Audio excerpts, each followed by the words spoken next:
Hello guys, welcome back to my YouTube channel Ease in Learning। आप अगर BEd, B.El.Ed या BTC कर रहे हैं तो आप मेरे चैनल को सब्सक्राइब कर सकते हैं, क्योंकि आपको इसी चीज़ों के रिगार्डिंग मेरे चैनल पर वीडियोस मिलती रहेंगी। और आज की जो वीडियो रहेगी वो हमारी थ्योरीज़ के ऊपर रहेगी, जो कि है एरिक एरिक्सन की साइकोसोशल थ्योरी एंड जीन पियाजे की कॉग्निटिव थ्योरी। ये दोनों थ्योरीज़ बहुत इंपॉर्टेंट हैं, कई बार पूछी जाती हैं एग्जामिनेशन में।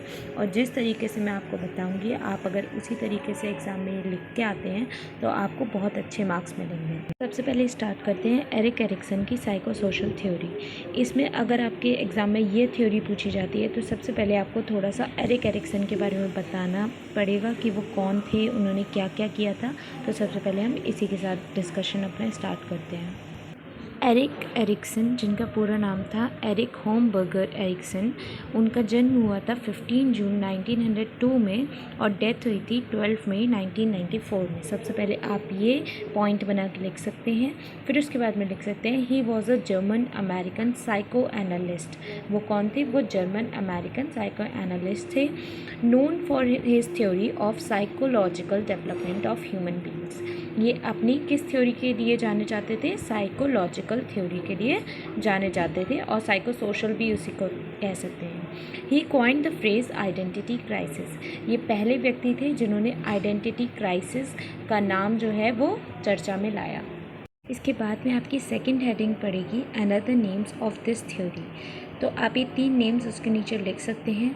इस थ्योरी को थ्योरी ऑफ पर्सनालिटी भी बोला जाता था, साइको एनालिटिकल थ्योरी भी बोला जाता था, और साइको सोशल थ्योरी भी बोला जाता था। अगर आप ये ऐसे करके लिखते हैं सेकंड हेडिंग में, मतलब another names of this theory करके, तो ये जो एग्जामिनर होता है उसके ऊपर बहुत अच्छा इम्पैक्ट पड़ता है और आपका एरिया भी अच्छे से कवर अप हो जाता है। अब हम बात कर लेते हैं 8 stages of Erik Erikson's theory, जो कि सबसे मेन पार्ट है इस थ्योरी का। आप जो ये टेबल देख पा रहे हैं, मैं आपको अभी एक एक करके इन चीज़ों को समझाऊंगी भी, लेकिन आप एज़ इट इज़ अगर ये टेबल अपने कॉपी में बना के आते हैं, फिर आप जो इसका एक्सप्लेनेशन लिखेंगे, एग्जामिनर को वो देखने की बिल्कुल भी ज़रूरत नहीं पड़ेगी। वो ये सिर्फ टेबल देख के आपको अच्छे से अच्छे मार्क्स दे देंगे। तो अगर आप ये टेबल बना के आते हैं तो बहुत अच्छा इम्पैक्ट पड़ेगा, तो ज़रूर बना के आइएगा। अब मैं एक एक करके आपको ये चीज़ें एक्सप्लेन कर देती हूँ। So the very first stage in the stages of Erik Erikson's theory, सबसे पहली स्टेज आती है इन्फेंसी से लेके 18 मंथ्स तक की। अगर आपको नहीं पता कि इन्फेंसी की स्टेज कौन सी होती है, तो आप मेरी पिछली वीडियोस में जाकर इन्फेंसी की स्टेज या फिर जो सारी स्टेजेस होती हैं चाइल्ड डेवलपमेंट की, वो पढ़ सकते हैं और समझ सकते हैं। सो मैं इसमें बता दे रही हूँ आपको, इन्फेंसी की स्टेज वो होती है जब बच्चा जन्म लेता है, और तब से लेके 18 महीने तक की एज सबसे पहली स्टेज बताई है साइकोसोशल थ्योरी के अंदर। और इसमें रहता है, जो टास्क रहता है बच्चे का, वो रहता है ट्रस्ट वर्सेस मिसट्रस्ट। आपने देखा होगा, जो बच्चा जन्म लेता है और तब से 18 महीने तक वो पूरी तरीके से अपने माँ बाप के ऊपर डिपेंडेंट होता है, निर्भर होता है। माँ बाप नहीं तो जो फैमिली मेम्बर्स होते हैं उनके ऊपर डिपेंडेंट होता है। तो मतलब खाने के लिए और टॉयलेट के लिए या फिर मोशन के लिए, हर चीज़ के लिए वो अपने माँ बाप के ऊपर डिपेंडेंट होता है। इवन वो चल भी नहीं सकता है, स्क्रॉल भी नहीं कर सकता, इतना छोटा बच्चा।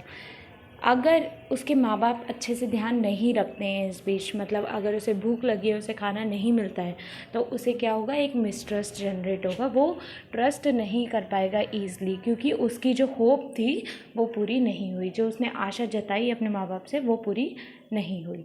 ऐसा बच्चा बड़े होकर क्या करता है, दूसरों पे भरोसा नहीं कर पाता है। और अगर यहीं उसका अच्छे से मतलब देखभाल करी जाए, अच्छे से उसका जो होप जनरेट हुई है वो पूरी हो, तो वो बड़े होकर ईज़िली ट्रस्ट कर लेता है। इसके बाद में जो सेकंड स्टेज आती है वो आती है लगभग 18 मंथ से 3 इयर्स तक की। सो जो इसमें बच्चा होता है वो हल्के हल्के हाथ पैर अपने चलाना शुरू कर देता है, हल्के हल्के मूवमेंट शुरू हो जाते हैं, और बच्चा मतलब पैरों का और हाथों का अच्छे से यूज़ करने लगता है।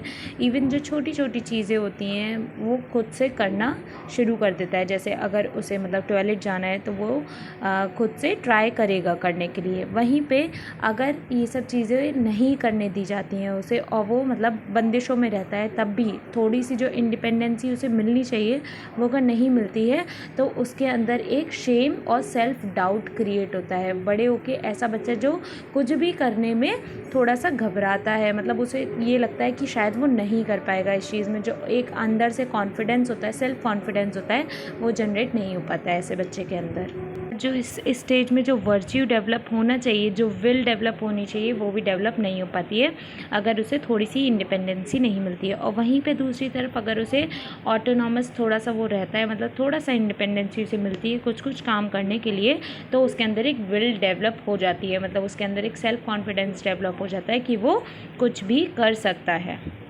Now the third stage is from 3 to 5 years and this stage is initiative versus guilt।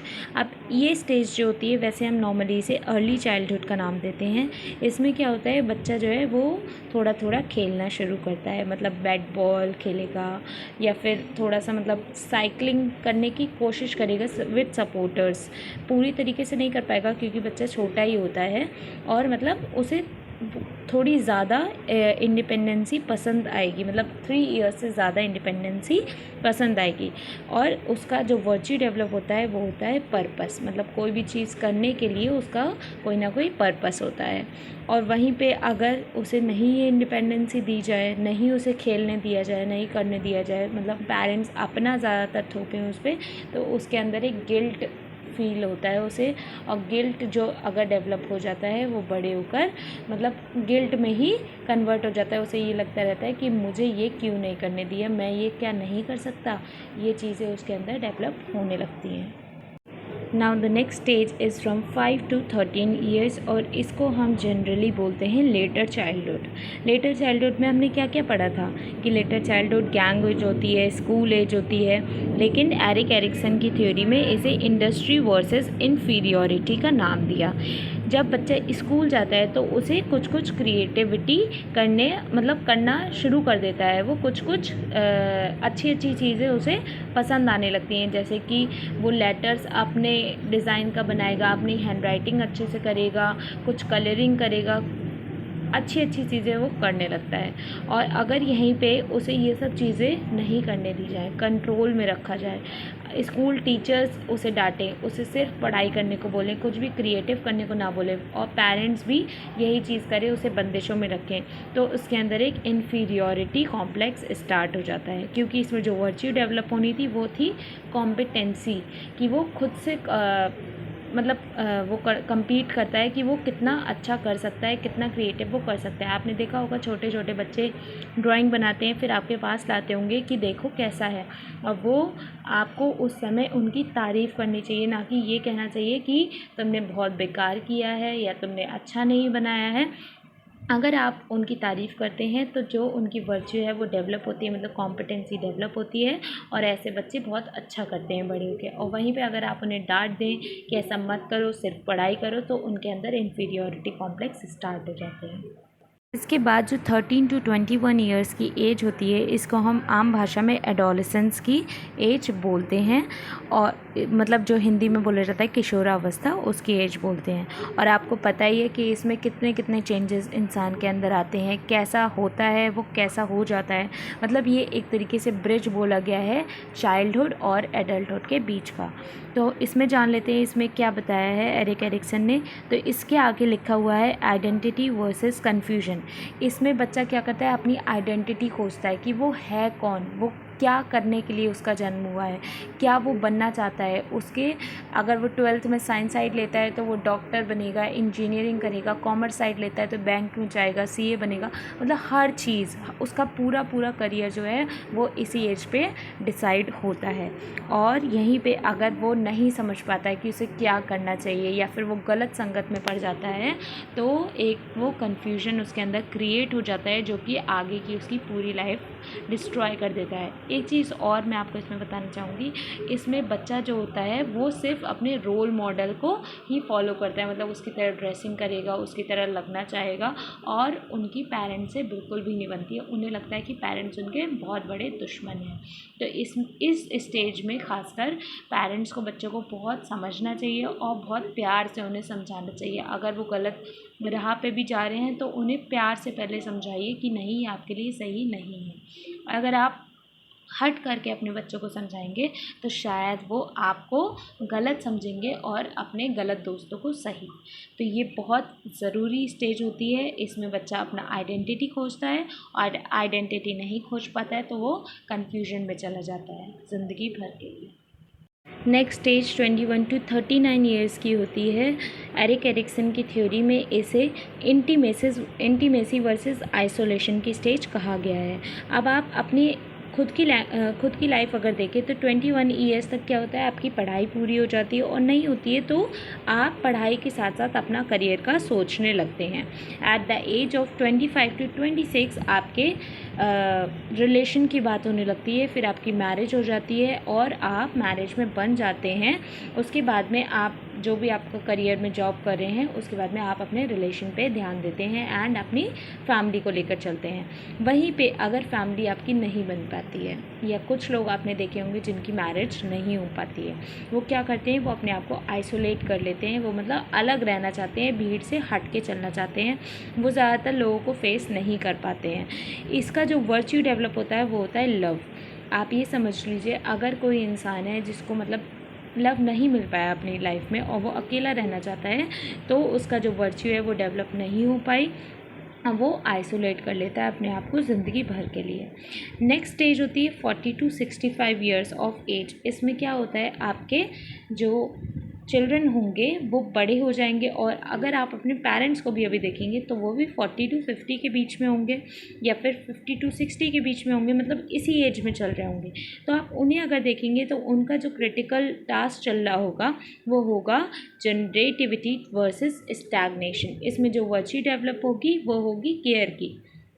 इसमें जो रोल रहता है एक ह्यूमन बीइंग का, वो क्या रहता है, अच्छे से बच्चों की केयर करना, उनकी देखभाल करना, उन्हें अच्छे करियर पे ले जाना, और मतलब हर चीज़ सोसाइटी के लिए करना, अपने लिए थोड़ा कम सोचना और दूसरों के लिए ज़्यादा सोचना।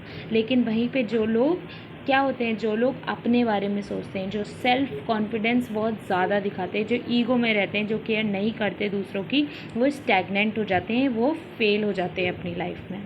अब जो लास्ट स्टेज है वो रहती है 65 एंड प्लस एज की, मतलब जो लोग 65 ईयर्स के हैं या उससे ज़्यादा की एज के हैं। इसमें जो टास्क रहता है वो रहता है integrity versus despair, and virtue जो डेवलप होता है वो होता है विजडम। अगर आपने 65 तक की एज तक अच्छा काम किया है, सब कुछ अच्छे से किया है, इसमें जितनी भी स्टेजेस लिखी हैं वो सब आपकी पॉजिटिव वे में हुई हैं, तो आप बहुत अच्छे से विजडम को डेवलप कर लेंगे। लेकिन वहीं पे अगर आप सेल्फ ईगो में ज़्यादा रहे हैं और अपने ऊपर सिर्फ आपने ध्यान दिया है, सोसाइटी को कुछ भी कंट्रीब्यूट नहीं करा है, तो आप डिस्पेयर होंगे और अपनी लाइफ को एंड करना चाहेंगे, क्योंकि आपको कोई भी प्यार नहीं देगा जो प्यार एक ओल्ड वुमेन को या मैन को मिलना चाहिए। तो ये थी आपकी 8 stages of Erik Erikson theory. आप एक एक हेडिंग डाल के इन चीज़ों को अपने ओन वर्ड्स में डिस्क्राइब करेंगे।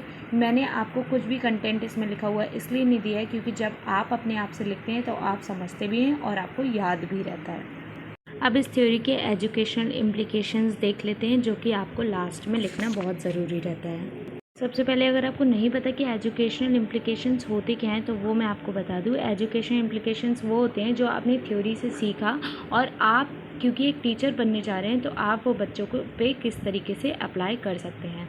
तो जो आपने अलग अलग स्टेजेस देखी हैं आप उनके हिसाब से अलग अलग एजुकेशनल इम्प्लीकेशंस लिख सकते हैं, और ये भी लिख सकते हैं that it should be expected that learners progress in their education needs in a certain approximate structure but with variations.